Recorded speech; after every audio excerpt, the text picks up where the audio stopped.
Hello everyone, welcome to our channel the success master. আমি সুস্মিতা। আমি তোমাদের জন্য সোশ্যাল অ্যান্ড পলিটিক্যাল লাইফ থেকে ইম্পর্ট্যান্ট আজকে এমসিকিউ নিয়ে এসেছি। সো তোমরা সবাই জানো আমরা দ্য সাকসেস মাস্টার তোমাদের জন্য 7000 এমসিকিউ সিরিজ স্টার্ট করেছি।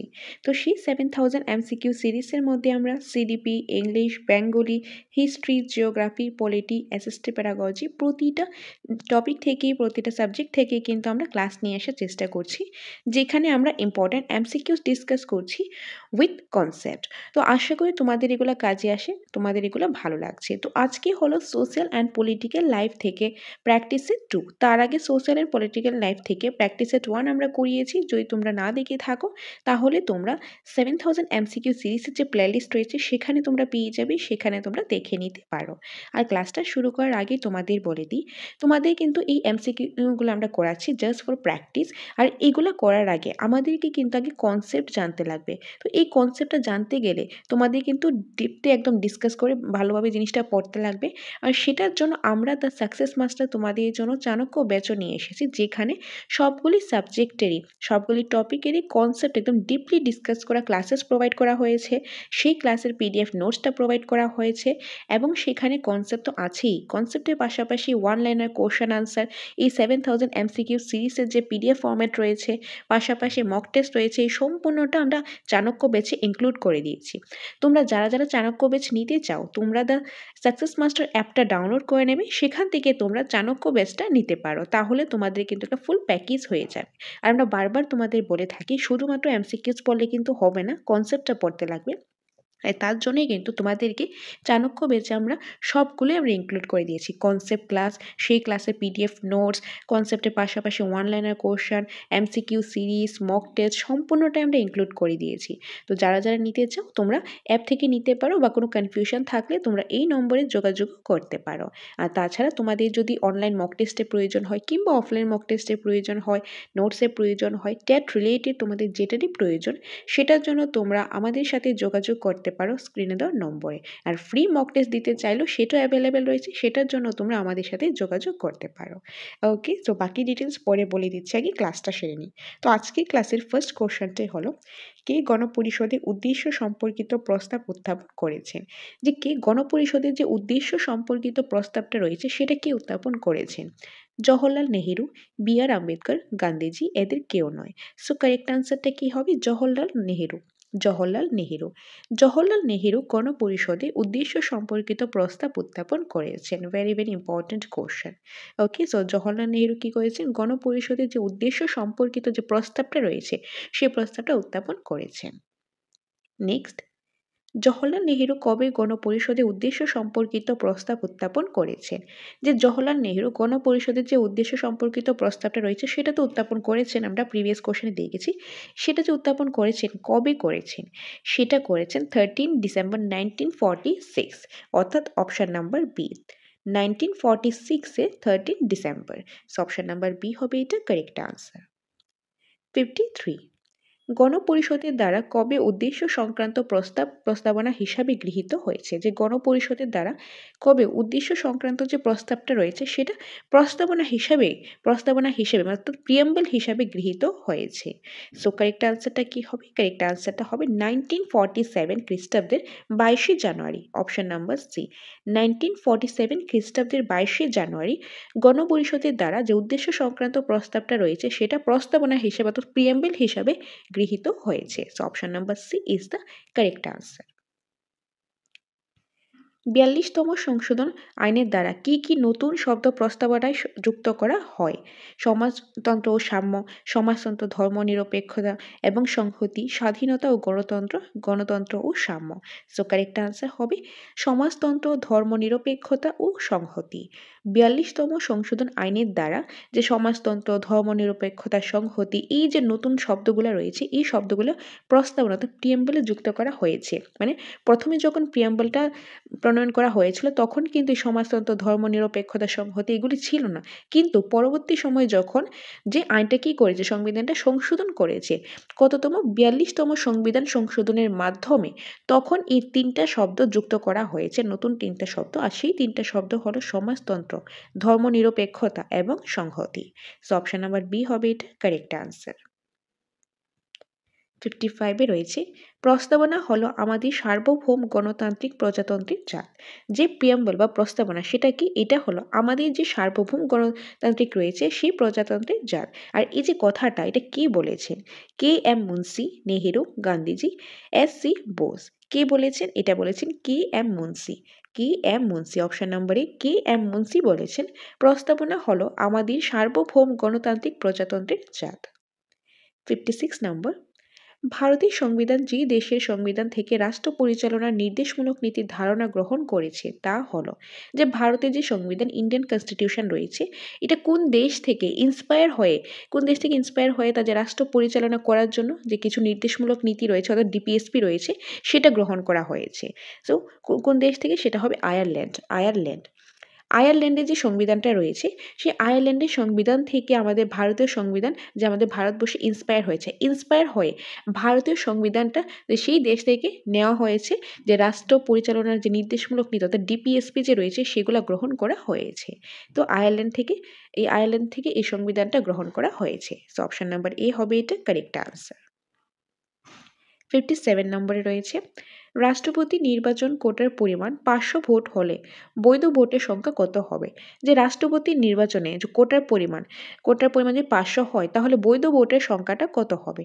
তো কারেক্ট আনসার কি হবে? সেটা হবে 251 বৈধ ভোটের সংখ্যা হবে তাহলে 251। সো অপশন নাম্বার এ। 58 নম্বর, ভারতের রাষ্ট্রপতি নির্বাচন সম্পর্কে সংবিধানে কোন ধারায় আলোচনা করা হয়েছে?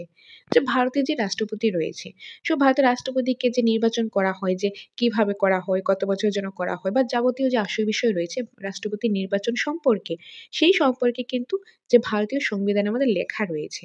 তো এই সংবিধান যে লেখা রয়েছে কোন ধারার মধ্যে লেখা রয়েছে? তো ভারতের সংবিধানে জানি আমরা আর্টিকেল অর্থাৎ ধারা রয়েছে। মূল সংবিধানের মধ্যে প্রথম যখন সংবিধানটা গ্রহণ করা হয়েছিল তখন ছিল 395, কিন্তু বর্তমানে এটা ইনক্রিজ করা হয়েছে, বর্তমানে রয়েছে 448। তো এই সংবিধানের মধ্যে যে সংবিধানের ধারার মধ্যে কত নং ধারার মধ্যে রাষ্ট্রপতি নির্বাচন সম্পর্কে আলোচনা করা হয়েছে? সেটা হলো 54, 54 নং ধারাতে রাষ্ট্রপতি নির্বাচন সম্পর্কে আলোচনা করা হয়েছে, যে রাষ্ট্রপতি কিভাবে নিয়োগ করা হয়, কিভাবে নির্বাচন করা হয়, বা কত বছরের জন্য করা হয়, স্যালারি বগেরা কত হবে, এই সম্পূর্ণ বিষয়টা আলোচনা করা হয়েছে 54 নং ধারাতে। নেক্সট রয়েছে 59 নম্বর, ভারতীয় সংবিধান সংশোধনের সম্পর্কে কোন ধারার কথা বলা হয়েছে?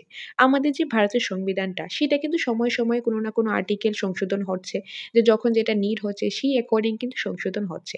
এই যে সংশোধন সম্পর্কে এটাও কিন্তু একটা ধারার মধ্যে উল্লেখ করা আছে, যে এত নং ধারার অ্যাকর্ডিং এই সংবিধান সংশোধন করা যাবে। তো সেটা কোন ধারার মধ্যে লেখা রয়েছে? সেটা লেখা রয়েছে 368 নং ধারায়।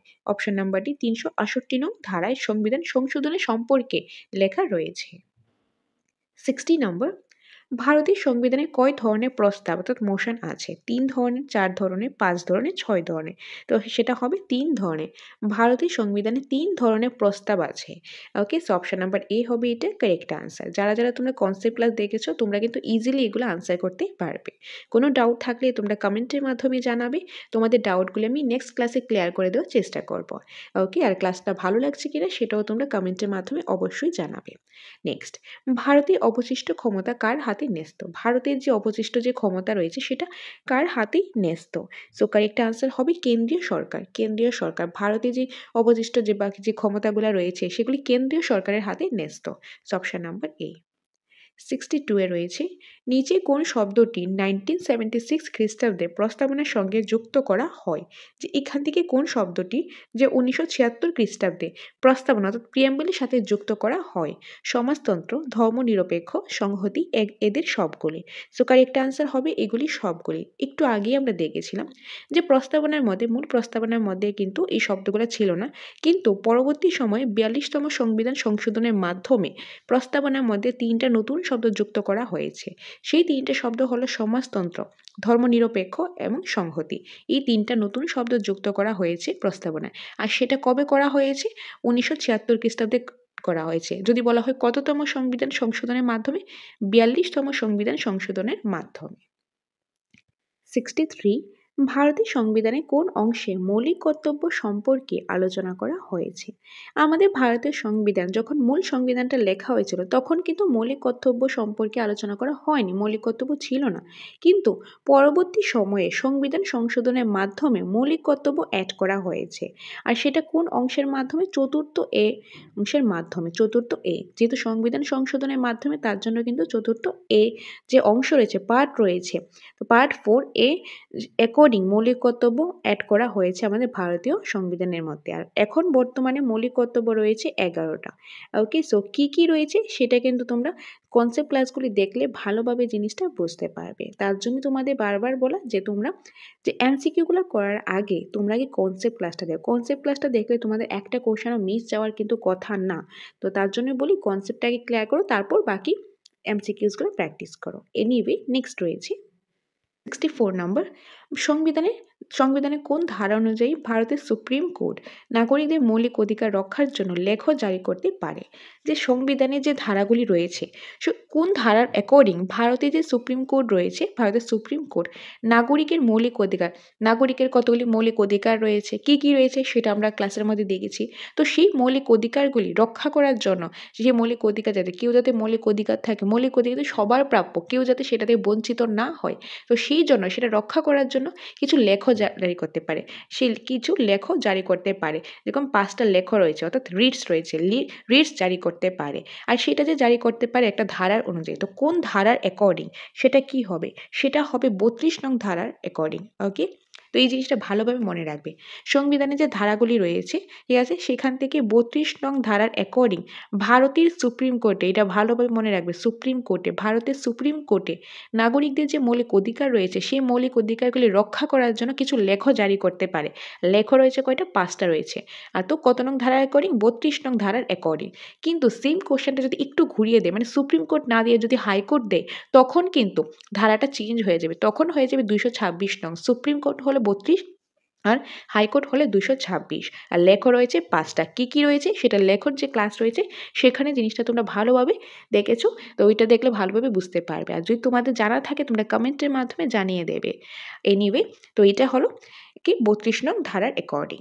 নেক্সট রয়েছে 65 নাম্বার। সংবিধানে কোন ধারা অনুযায়ী ভারতের হাইকোর্ট নাগরিকদের মৌলিক অধিকার রক্ষার জন্য লেখ জারি করতে পারে? এখনই জাস্ট বললাম, আগেরটা ছিল সুপ্রিম কোর্ট, এখন হলো হাইকোর্ট।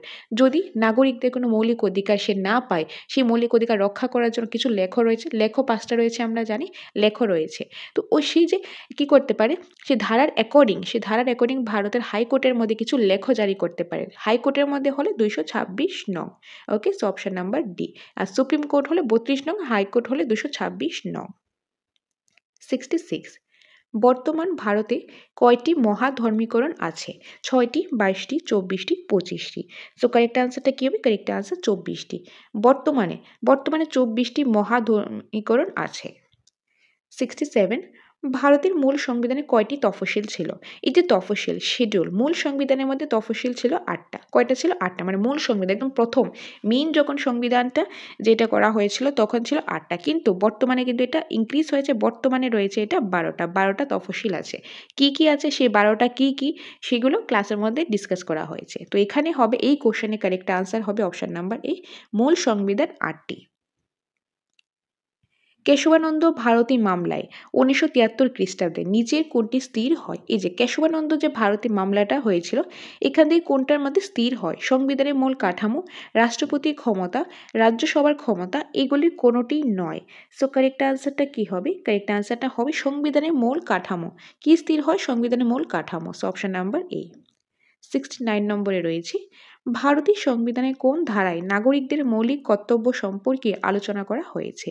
যে ভারতীয় সংবিধানে কিছু ধারা রয়েছে, তো কোন ধারার মধ্যে নাগরিকের যে মৌলিক কর্তব্য, যে 11টা মৌলিক কর্তব্য রয়েছে, সেই মৌলিক কর্তব্য সম্পর্কে আলোচনা করা হয়েছে কোন ধারাতে? তো সেটা কি হবে? 51A নং ধারাতে।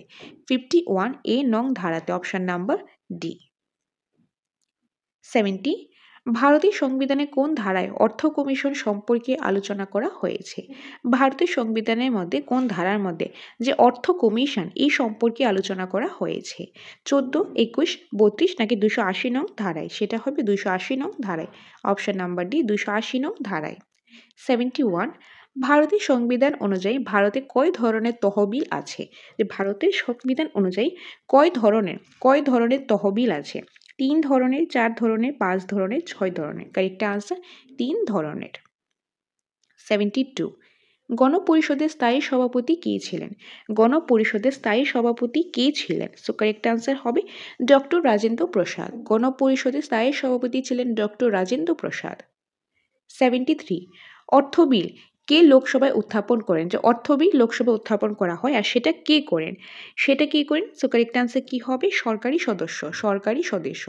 অর্থ বিল লোকসভায় উত্থাপন করা হয় আর সেটা করে সরকারি সদস্য। 74 ভারতীয় সংবিধানে কোন অংশ নাগরিকত্ব নিয়ে আলোচনা করে? ভারতের সংবিধানে কিছু অংশ রয়েছে আমরা জানি, তো কোন অংশের মধ্যে নাগরিকত্ব নিয়ে আলোচনা করে? প্রথম, দ্বিতীয়, তৃতীয়, এগুলি কোনোটি নয়। কারেক্ট আনসার হবে দ্বিতীয় অংশে। ওকে, পার্ট 2 এ যে নাগরিকত্ব নিয়ে আলোচনা করে দ্বিতীয় অংশে। 75 রয়েছে বর্তমানে ভারতের সংবিধানে কয়টি অংশ আছে? যে কয়টি অংশ আছে বর্তমানে? যে 22টি, 23টি, 24টি, 25টি। তো সেটা হবে বর্তমানে যেহেতু বলা হয়েছে 25টি হবে। আর মূল সংবিধানে ছিল 22টি, কিন্তু মূল সংবিধানে 22টি, পরবর্তী সময় ইনক্রিজ হয়েছে আর এখন বর্তমানে রয়েছে 25টি। ওকে, 25টি। So option number D. 76 ভারতের সংবিধানে কয়টি তফসিল আছে? এটা কিন্তু এই যে আছে বলা হয়েছে, তাহলে বর্তমানে কথাই বলা হয়েছে, তো বর্তমানে হলে সেটা হবে 12টি। ওকে, সো অপশন নাম্বার এ, বর্তমানে হলে 12টি। মূল সংবিধানে ছিল 8টি আর বর্তমানে রয়েছে 12টি। 77 ভারতের মূল সংবিধান অনুযায়ী সংবিধানে কয়টি ধারা ছিল? ভারতের যে মূল সংবিধান অনুযায়ী যে কয়টি ধারা ছিল সেটা হবে 395টি। ওকে, মূল সংবিধানে আর্টিকেল তো ধারা ছিল 395টি, কিন্তু বর্তমানে রয়েছে 448টি। এটা হলো বর্তমানে কারেন্ট সিচুয়েশনে, আর এটা ছিল পাস্টে। ওকে, মানে মূল সংবিধানে মেইন সংবিধানের মধ্যে ছিল 395টি। 78 ভারতের মূল সংবিধানে কয়টি তফসিল ছিল? ভারতের যে মূল সংবিধান সেই মূল সংবিধানের মধ্যে তফসিল কয়টা ছিল? সো কারেক্ট আনসারটা কি হবে? 8টি। মূল সংবিধানে 8টি ছিল, বর্তমানে 12টি আছে। 79 ভারতীয় সংবিধান 1 নম্বর ধারা ভারতকে বর্ণনা করেছেন একটি। ভারতীয় সংবিধান কি 1 নম্বর ধারা ভারতকে বর্ণনা করেছেন একটি কি হিসাবে? রাজ্য সংঘ হিসাবে, যুক্তরাষ্ট্র হিসাবে, অঙ্গরাজ্যের ইউনিয়ন হিসাবে, এগুলির কোনোটি নয়। কারেক্ট আনসার অঙ্গরাজ্যের ইউনিয়ন হিসাবে, অপশন নাম্বার সি। 80 নম্বরে রয়েছে গণপরিষদের মোট সদস্য সংখ্যা কতজন ছিল? গণপরিষদের মোট যে সদস্য সংখ্যা ছিল 389, অর্থাৎ অপশন নাম্বার সি। গণপরিষদের মোট সদস্য সংখ্যা কতজন ছিল? তো 389, অপশন নাম্বার সি। 81 নম্বরে রয়েছে গণপরিষদ কর্তৃক ভারতের সংবিধান কবে গৃহীত হয়েছে? যে গণপরিষদ কর্তৃক ভারতের যে সংবিধানটা সেটা কবে গৃহীত হয়েছে? সো কারেক্ট আনসারটা কি হবে? কারেক্ট আনসারটা হবে 25 March 1950। 25 March 1950, option number C. তারপর রয়েছে 82 নম্বর ভারতীয় সংবিধান কোন অংশে মৌলিক কর্তব্য সম্পর্কে আলোচনা করা হয়েছে? যে কোন অংশে কি সম্পর্কে? মৌলিক কর্তব্য সম্পর্কে। তো এটা কারেক্ট আনসারটা হবে চতুর্থ এতে। ওকে, চতুর্থ এতে মৌলিক কর্তব্য সম্পর্কে আলোচনা করা হয়েছে। 83 রয়েছে বর্তমানে ভারতে সংবিধানে নাগরিকদের জন্য কয়টি মৌলিক কর্তব্য আছে? যে বর্তমানে ভারতের সংবিধানে নাগরিকদের জন্য কয়টি মৌলিক কর্তব্য আছে? তো বর্তমানে আছে 11টি। ওকে, বর্তমানে কয়টি আছে? 11টি আছে। সো অপশন নাম্বার এ।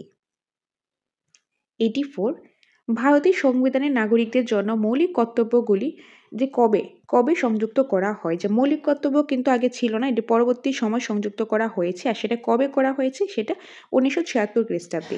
অপশন নাম্বার বি, 1976 খ্রিস্টাব্দে সংযুক্ত করা হয়েছে মৌলিক কর্তব্যগুলি। So option number B. 85 নম্বরে রয়েছে ভারতের সংবিধানে নাগরিকদের জন্য মৌলিক কর্তব্যগুলি কবে সংশোধনের মাধ্যমে সংযুক্ত করা হয়? যে এটা কি হবে? এটা হবে কততম? ওকে, কততম সংবিধান সংশোধনের মাধ্যমে সংযুক্ত করা হয়? এটা হবে 42তম। 42তম সংবিধান সংশোধনের মাধ্যমে মৌলিক কর্তব্যগুলি সংবিধানটা সংশোধন করা হয়। যে মানে 42তম সংবিধান রয়েছে, সেই সংবিধান 42তম সংবিধান সংশোধনের মাধ্যমে মৌলিক কর্তব্যগুলি যুক্ত করা হয়। 86 ভারতের সংবিধানে খসড়া কমিটির কাছে সংবিধানের প্রস্তাবনা কি উত্থাপন করেন, বা সংবিধানের যে প্রস্তাবনা প্রিয়াম্বল রয়েছে সেগুলি কীভাবে ভারতের সংবিধানে যে খসড়া কমিটি রয়েছে সেই খসড়া কমিটির কাছে উত্থাপন করতে লাগে। ওকে, সো উত্থাপন করেছিলেন, সেই উত্থাপনটা কে করেছিলেন? সো কারেক্ট আনসারটা কী হবে? কারেক্ট আনসার হবে Jawaharlal Nehru, option number C, Jawaharlal Nehru. 87 number, ভারতের সংবিধান কে রচনা করেন? ভারতের সংবিধানটা কে রচনা করেন? সেটা কি হবে? গণপরিষদ, সংসদ, ব্রিটিশ ক্যাবিনেট, সুপ্রিম কোর্ট। তো এখান থেকে কারেক্ট আনসার কি হবে? সেটা হবে গণপরিষদ, অপশন নাম্বারে গণপরিষদ। 88, গণপরিষদ কবে গঠিত হয়েছিল? যে গণপরিষদটা কবে গঠিত হয়েছিল? 9 ডিসেম্বর 1946 খ্রিস্টাব্দে, অপশন নাম্বার এ, 9 ডিসেম্বর 1946 খ্রিস্টাব্দে গণপরিষদ গঠিত হয়েছিল। 89, ভারতের সংবিধানের জনক বলা হয়, ভারতের সংবিধানের যে জনক কাকে বলা হয়? ডক্টর বি আর আম্বেদকরকে। ভেরি ভেরি ইম্পর্টেন্ট, ভারতের সংবিধানের জনক বলা হয় ডক্টর বি আর আম্বেদকরকে। 90, বর্তমানে ভারতের সংবিধানে নাগরিকদের জন্য কয়টি মৌলিক অধিকার আছে? মৌলিক অধিকার বর্তমানে কয়টি আছে? 6টি আছে। ওকে, অপশন নাম্বার এ, বর্তমানে ভারতীয় নাগরিকদের জন্য মৌলিক অধিকার আছে 6টি, কিন্তু কোনো এক সময় কিন্তু আরও একটি ছিল, কিন্তু পরবর্তী সময় একটা অধিকার বাদ দিয়েছে, সেটা হলো সম্পত্তির অধিকার। সম্পত্তির অধিকার মৌলিক অধিকার থেকে বাদ দিয়ে দিয়েছে, ওইটা এখন সাধারণ অধিকার, তো মৌলিক অধিকার থেকে বাদ দিয়ে দিয়েছে, তার জন্য বর্তমানে এখন রয়েছে 6টি মৌলিক অধিকার। নেক্সট 91, ভারতের সংবিধানে কোথায় সম্পত্তির অধিকার সম্পর্কে আলোচনা করা হয়? যে ভারতের সংবিধানে যে কোথায় সম্পত্তির অধিকার কিন্তু কোনো এক সময় মৌলিক অধিকারই ছিল, কিন্তু পরবর্তী সময় সম্পত্তির অধিকার মৌলিক অধিকার থেকে বাদ দিয়ে দিয়েছে, বাদ দিয়ে ওইটা সাধারণ অধিকারের মধ্যে এখন যুক্ত করা হয়েছে। আর এখন সংবিধান সম্পত্তি অধিকারটা কোন ধারার মধ্যে আলোচনা করা হয়? সেটা হলো 300A নং ধারা। কি হবে? 300A নং ধারা, অপশন নাম্বার ডি, 300A নং ধারায় সম্পত্তির অধিকার নিয়ে আলোচনা করা হয়। নেক্সট 92, আম্বেদকর সংবিধানে কোন ধারাকে সবচেয়ে গুরুত্বপূর্ণ ধারা বলেছেন? 32 নং ধারাকে। 32 নং ধারাকে ডক্টর বি আর আম্বেদকর সংবিধানে আত্মা বলেছেন। এই যে 32 নং ধারা, তার জন্যই কিন্তু ডক্টর বি আর আম্বেদকর সংবিধানের মধ্যে এই যে 32 নং ধারা রয়েছে এটাকে সবচেয়ে বেশি ইম্পর্টেন্ট ধারা বলেছেন, আর এটাকে সংবিধানে আত্মাও বলেছেন। যদি ধরো কোশ্চেন আসে সংবিধানে আত্মা বলা হয় কোন ধারাকে, সেটা হবে 32 নং ধারাকে। নেক্সট রয়েছে 93 নাম্বার, সংবিধানের কোন ধারাটিকে ডক্টর বি আর আম্বেদকর হৃদয় ও আত্মা বলে অভিহিত করেছেন? এখনই জাস্ট বললাম 32 নং ধারা অনুযায়ী। ওকে, সংবিধানের যে হৃদয় বা আত্মা বলেছেন। 94, সংবিধানে কোন ধারা অনুযায়ী সুপ্রিম কোর্ট নাগরিকদের মৌলিক অধিকার বলবৎ করার জন্য লেখ জারি করতে পারে? যে সংবিধানে কোন ধারা অনুযায়ী সুপ্রিম কোর্টের নাগরিকরা যদি মৌলিক অধিকার বলবৎ করার জন্য লেখ জারি করতে পারেন, লেখ মিন্স রিটস জারি করতে পারেন, সেটা কি হবে? যে কোন ধারা অনুযায়ী, সেটা কি হবে? সেটা হবে 32 নং ধারা অনুযায়ী। যেহেতু সুপ্রিম কোর্ট বলা হয়েছে তার জন্য 32 নং ধারা অনুযায়ী, যদি হাইকোর্ট বলা হতো তাহলে হয়তো 226 নং ধারা অনুযায়ী। 95 রয়েছে, সংবিধানে কোন ধারা অনুযায়ী হাইকোর্ট নাগরিকদের মৌলিক অধিকার বলবৎ করার জন্য লেখ জারি করতে পারে? এটা হাইকোর্ট বলা হয়েছে, এটা হবে 226 নং ধারা অনুযায়ী, অপশন নাম্বার এ। 96 রয়েছে, সংবিধানে কোন ধারা অনুযায়ী সুপ্রিম কোর্ট ও হাইকোর্ট সমগ্র নাগরিকদের মৌলিক অধিকার বলবৎ করার জন্য লেখ জারি করতে পারে? যে কোন ধারা অনুযায়ী সুপ্রিম কোর্ট, হাইকোর্ট যে নাগরিকদের জন্য মৌলিক অধিকার বলবৎ করার জন্য কিছু লেখ জারি করতে পারে, মানে এটা হবে কয়টা লেখ জারি করতে পারে? তো সেটা হবে 5টা। কি হবে? 5টা। যে সংবিধানের যে ধারা রয়েছে সেই ধারার অ্যাকর্ডিং সুপ্রিম কোর্ট, হাইকোর্ট কি করতে পারেন? কিছু লেখ জারি করতে পারেন, যদি নাগরিকরা তার মৌলিক অধিকার না পায় সেই জন্য সে সুপ্রিম কোর্টে গিয়ে বা হাইকোর্টে গিয়ে লেখ জারি করতে পারেন। যদি সুপ্রিম কোর্টে যায় তাহলে তার 32 নং ধারার অ্যাকর্ডিং যেতে লাগবে, আর যদি হাইকোর্টে যায় তাহলে 226 নং ধারার অ্যাকর্ডিং যেতে লাগবে।